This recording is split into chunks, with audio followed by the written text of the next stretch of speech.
You know, over 3 years ago, I remember like starting this, and I remember just knowing that I want to write a musical where I could like dive in with all the things that inspire me, even if they're not necessarily from musical theater, and they're not, right? The things that inspire me most are like video games and animation, anime, things like that.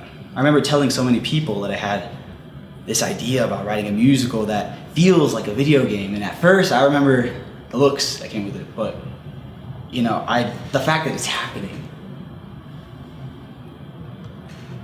I don't know, I hope other nerds see this and are like, yeah, you know?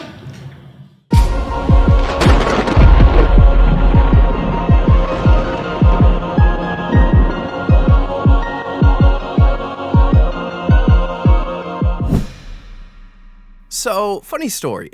I wanted to open this video telling you what Epic is and why you should be so excited to know more about it, but no matter how much I try, I cannot do it better than this man right here. Epic is a musical adaptation of Homer's The Odyssey, and it tells the story of Odysseus, who after helping finish a 10-year-long war, has to sail through 600 miles of open waters, and he has to fight gods and monsters to make it back home to his kingdom, where his wife, the Queen of Ithaca, Penelope, and his son, the Prince of Ithaca, Telemachus, are waiting for him. But on his journey, my fellow friend, he had...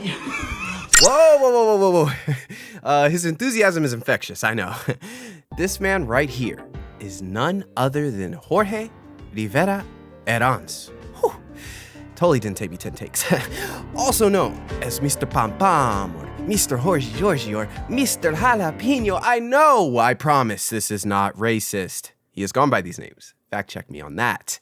Anyway, Jorge's story is one so fascinating and so inspiring to me, I felt the urge to make this video. Epic already is on an upward trend to become one of the most successful and popular musicals in the last decade. And it's not even finished yet. Not even finished? How can you say all these things and it's not even finished? Whoa, calm down, okay? Take a seat, gather round, my friends, and I will tell you a story about a man that's truly epic. Alright, my brothers, listen closely. Tonight we make the Trojans pay. So, who is this guy? Well, first off, I'm gonna say Jay and call him Jay because he goes by Jay, and for the sake of this video, my sanité, I'm just gonna refer to him as Jay. Honestly, I don't really know where I was going with that, but it was supposed to be a hint that he's a musician, so yeah, I'm just saying shit. So first, I'd like to preface this by saying my relationship with music has never really been a parasocial one. What do I mean by that? Well, I don't ever dive into the personal lives of the people I listen to. Like, honestly, I just don't really care, but something about Jay's positivity and his energy just really lured me into wanting to know more about him. The Cyclops struck with guilt when he kills. Is he up in the middle of the night? Or does he end my mental revenge? Jay grew up in beautiful Puerto Rico. Now, I've never really been out there myself, but I have to admit, if I woke up to a sight like this every day, I'd probably be smiling ear to ear myself. I mean, dude, look, the fucking water glows. Like, huh? This shit's cool. What really shocked me about Jay's background is that he initially aspired to become a doctor. Yes, Dr. Herrans. It has a nice ring to it, I know. During his high school years, he would actually go and shadow surgeons in the summers. That's dedication. I obviously don't know why he decided to be a doctor, but it's worth noting that apparently there's a huge shortage of doctors in Puerto Rico. Thousands have actually left the country due to a failing healthcare system, among a plethora of other reasons. So, becoming a doctor is actually a pretty noble thing to strive for right now. Jay went to school at the University of Notre Dame and began his pre-med degree. But somewhere along the line, he felt that this isn't the path he wanted to take. His passion for theater started to creep in and take over, and eventually he took a leap of faith and changed majors completely. It became so apparent because I would get very excited for my rehearsals, and then I would go back to my pre-med homework and hate it. I had found something I really liked and felt I was good at, and my morale for my science work just kept decreasing. I remember the day I switched from pre-med to theater.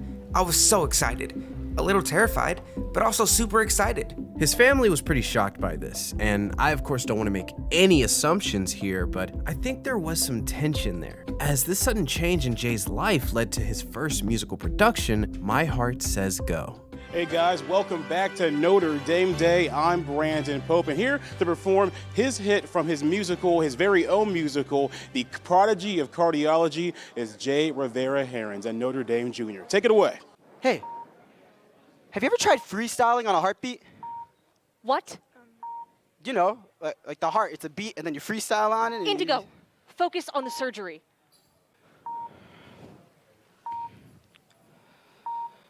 My body's here, but my mind is out there. It's somewhere, racing. I spent a lot of time trying to get to this time and place. Today is basically the biggest day of my life. I get to help in saving this guy. He suffers from some nearly fatal form of pericardial heart disease, and we're supposed to operate, but I can't concentrate. I only contemplate. Damn, is this what I want? Is this right? What the hell am I doing with my life? In 2017, Jay dropped pre-med and began his musical theater journey with a project called Stupid Humans, which now is known as My Heart Says Go, a musical starring the character of Indigo, a first-generation college student who defies his father and drops out of med school to become a singer/songwriter. Is that deja vu, or does this shit sound familiar? Clearly, the character of Indigo is meant to represent Jay and his life experiences, and the father character does imply that there was tension there. If you pay attention to the lyrics, he mentions how this job was something he never wanted, and he did it only because his father told him to. The father character is also kind of the antagonist of the show. I really recommend giving it a listen because the way that this story almost foreshadows the real-life Jay's success is kind of crazy, like some real "does he know?" type shit. Apparently, when the going gets tough, the tough get up and run. It's not like that. Are you aware of what you're doing? Ruining your life and screwing yourself over. Most people don't even know that this musical exists, and they see Epic as his first real project. And it's kind of funny because I know a lot of you have probably seen it on his Spotify, like you're scrolling looking for your songs on Epic, like, oh, what My Heart Says Go, what the hell is this? And then you just keep scrolling. I know you all have seen it, it is there. But it's very important to bring up My Heart Says Go because the production process of this musical is very vital to the production process behind Epic. My Heart Says Go premiered on stage in 2019, but the next step was casting for a studio album. When you premiere something on stage, it can do well, but it's hard to really get an audience outside of your local area, so recording an album is the next logical step. However, their momentum was brought to a screeching halt. You know what comes after 2019? 2020. Due to COVID-19, they couldn't bring people in to audition. None of this would have happened if it weren't for the pandemic. During that time, it was like the Wild West for theatre. We started working over Zoom, there was no possibility for performances, and with everything shut down, I really started to think about accessibility. We've been trained that Broadway in New York is the place to be, but we finally asked, why are we chasing that model? What Matt says here is, in my humble opinion, the sole reason why Epic is what it is today. Instead of waiting for the pandemic to die down, they decided to look within their own community and cast people that way. Fuck the traditional method. Why deal with the roadblocks, the gatekeeping, when we have talent right here? Shortly after this, what happens? I'm writing a musical about the Odyssey, and this is how it goes. There once was a man, cunning mind running through the sky and the sands, in the land of gods and monsters, sought to see his family prosper at any and all costs, and through the process he became dauntless. Now he's remembered forever for his endeavors, and all he ever lived was the life of a legend, a life that was epic. A musical unlike anything I've ever heard before. 40 songs, 2 acts, 9 sagas, all bangers, no misses. Subjective, of course, but just take my word for it, it's dope.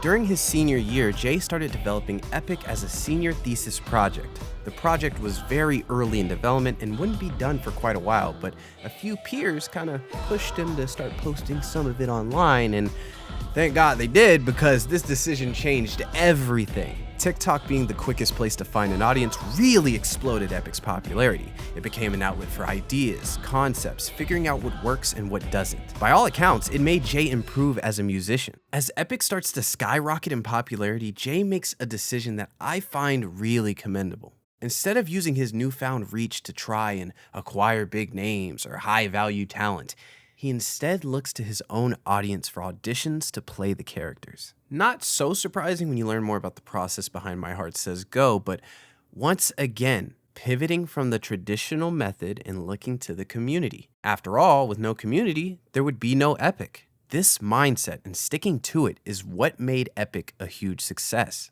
Plus, I mean, who doesn't want to star in a musical? But before you go, I need to make you learn how ruthlessness is mercy upon ourselves. She can turn you to an animal that'll end up on a plate. She can all but make you fall in love like you're on your 100th date.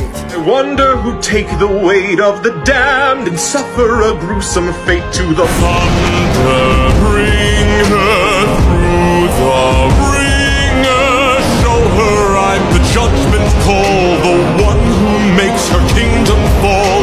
Deep down, we're lonely demons from hell. Alas, oh, could it be some kind of sign that my world is all about to change? Anyone can audition. And I wanted to take a second to clarify what I mean by that.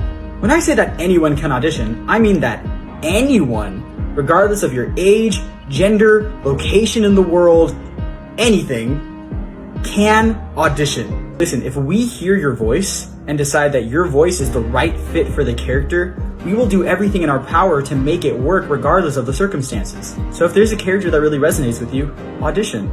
You never know what could happen.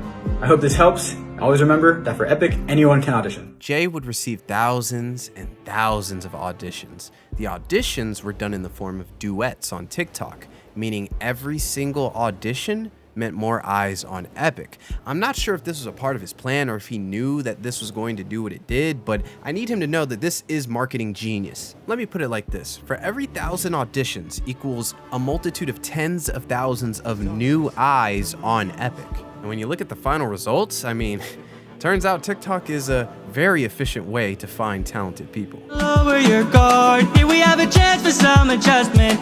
Give it a try, it's not that hard, I'm telling you. This. Woo!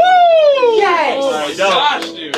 Oh my god, cool him down. That was dope. The journey to releasing Epic was a long and strenuous one. There were many, many rewrites, legal troubles, and ultimately there was a time where it felt like it was just never going to come out. I'm just kidding.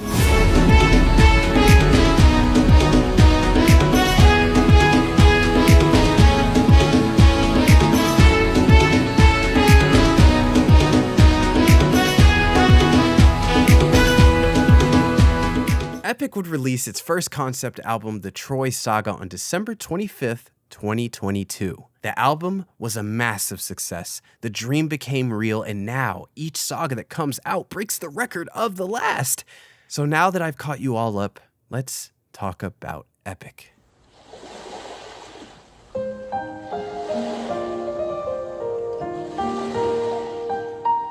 Epic is a loose adaptation of Homer's The Odyssey. Now, if you're not familiar with Homer's The Odyssey, it is a poem told across 24 books that details the story of Odysseus, king of Ithaca. 10 years away from home, the poem covers the last 6 weeks of him trying to return home after the Trojan War to save his wife and son. Themes of hospitality, loyalty, and vengeance are all prevalent in the original story, but this new take prioritizes just one. Ruthlessness is mercy upon ourselves. Ruthlessness is mercy upon ourselves. The theme of ruthlessness is the main theme of Epic, and we can see it throughout every single twist and turn in the story. In Epic, Odysseus has to make so many decisions, and every single one of those decisions places him on some kind of spectrum of ruthlessness. On one far end of the spectrum of ruthlessness, on the opposing end, would be his best friend Polites, who believes that we should always greet the world with open arms no matter what. On the far other end is Poseidon, who believes to his core that ruthlessness is mercy upon ourselves. In Poseidon's mindset, he believes that if you're ruthless towards any problem that you confront, you'll be more efficient and able to eliminate it, and thus it will not come back to haunt you later. And the reason why this theme of ruthlessness is so important is because it haunts Odysseus in every single song. The show literally begins with him having to decide whether he should spare the life of an enemy's son when there's a chance that that son might grow up to seek revenge on his family. And so while Odysseus spends a lot of his time questioning whether being ruthless would turn him from a man into a monster, Poseidon believes that Odysseus would just save himself all the trouble if he just accepted ruthlessness as a necessity of life. It's truly rare that you get a story with such a grounded and realist sensibility to it in a musical. This is what immediately drew me in. The characters have depth, levity, pipes, you know, because they can like sing really good. Lady of the palace, sorry that I ask this, but I hope that I've been misinformed. I sent out some scouts to take a look around through here, and they wound up at your doors. Through the years we seldom get a warm welcome, so I must ask just to be sure. Did you do something to them? Who, me? All I did was reveal their true forms. You turned them into pigs. Huh. What makes Epic really shine to me is the amount of influence it has from anime and video game boss fights, which is something you just can't find anywhere else. I'm talking multi-track epics that replicate the feeling of a video game boss battle with multiple phases, or a scripted death like something you'd see in a Souls game. What happens when victory is not even an option? Or even better, what about a boss rush gauntlet where it's a 6-on-1 fight? These concepts lead to music that can convey a sense of scale, feeling of dread, or adrenaline that makes you feel like you can take on gods. It's music that's simply built different. 600 lives at stake. It's just one life to take. Hold on, my kingdom, for your return.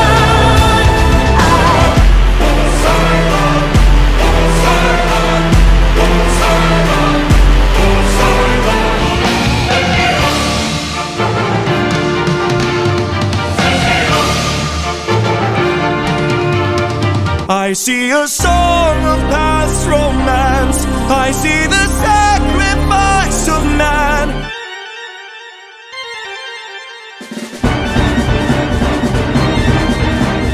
When I was a lot younger, I saw an animated version of Peter and the Wolf, and ever since then I've been really inspired by the usage of musical instruments to represent characters. Odysseus is represented by a guitar. However, the type of guitar changes depending on the context. Remember them when the fire begins to fade, for the fallen and afraid.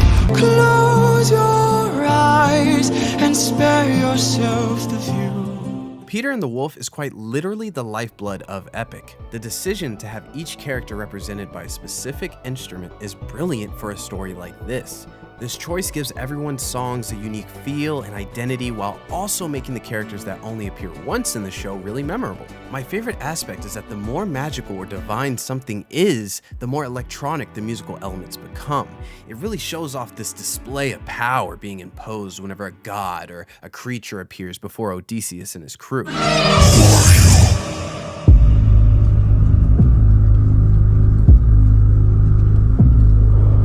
One of the many benefits of this musical being shared through TikTok is that every step of the way you get to see the creative process develop. It's shockingly uncommon to see musicians break down their work in the same way Jay does in his videos. You can really feel the passion through the screen. I mean, Jay's bubbly personality makes him a real treat to see every time he graces your timeline. You can really tell he's proud of the work he's made. My brothers, the rest of our fleet, they wait on the beach, and if we're defeated, their good is dead. Straight ahead, that is who we're fighting. No backup, no chance for support, so draw out your sword. Our foe must be thwarted right here and now. Show me how great is your will to survive. 600 lives and shit. Ah! Beginning. So good, man. Dude, with the mix. Oh, dude, that sounds badass, dude. That sounds good. What made me immediately know that these songs were legit was how much story is hidden in between the lines. Storm is one of my favorite examples of this. The title Storm can be taken quite literally, as the song is taking place during a storm, but it can also be read as a storm of conflicting emotions and doubt. Throughout the song, there's tension between Odysseus and his second-in-command Eurylochus. It's not explicitly said, but implied through small moments like this one, where Odysseus abruptly interrupts Eurylochus' command. Head towards the island, but avoid the crashing waves. Tread where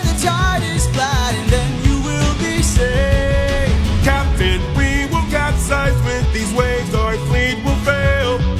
Have them follow my ship, I'll ensure that we prevail. I also just really love the way the word storm is used in the song itself. There's times where they're using it as an identifier to identify what they're looking at, and then there are other times where they're using it as a command, like storm, like storming a castle, right? I imagine it's gotta be really fun to write lyrics when you're writing for a period piece, where the dialogue can be written like it's based on a more primitive language. I don't know why, but it just makes certain lines really stand out. If you'd like to hear me talk more on the spoilery side of things, I'm doing some deep dives on my second channel on each saga, so you can go check those out if you like. I'd appreciate that. The final thing I want to talk about are the musical motifs that are spread throughout Epic. When I first gave these songs a listen, the song Just a Man did not resonate with me. But with every new song, I swear, Just a Man only gets better and better. And that goes for nearly every song in Act 1. My favorite motif is Penelope's strings. Despite never appearing in the first act, her presence is always felt. And let me just say, Jay, and everyone watching, okay, just in case Jay watches this, okay, the challenge is literally, listen, literally a masterpiece. I just need you to know that. The challenge is a fucking masterpiece. Okay. Sorry, I just had to get that off my chest. Something that can't be overlooked is the wonderful community behind Epic. A lot of the art featured in this video is done by amazingly talented artists who you can find all linked in the description. Please go check out their stuff. They certainly made my life easier in making this video. Hopefully in this video, I've done the justice of showing that Epic does not exist without you, the community. We live in a day and age where you can literally do anything you put your mind to. The internet is a powerful tool, and seeing Epic flourish inspires me to do the same. Jay's story is not only a fascinating one, but an important one. Yeah, I'm glazing. Don't get it twisted. I'm a big fan, all right? But yeah, Jay, if you're watching this video, I hope I did you justice, brother. Sometimes it feels like there's a lot of like eyes on me. Like, oh, he's doing this whole thing. But and I'm not alone in this process. And I just want to take an opportunity to like shout out everybody else that's involved in it. Like all these people. Can you show these people real quick? Like, all of these people are amazing, and with this Epic could not happen without them. Something I want to say is that I'm thankful for everybody, every single person that's on the Epic community on TikTok and on Discord or on YouTube or on Patreon, every single person that's supported me, every person that's taken the time, like just a minute out of their day to like comment like, hey, this is cool, or to help share this. Like, this could not happen without them. And yeah.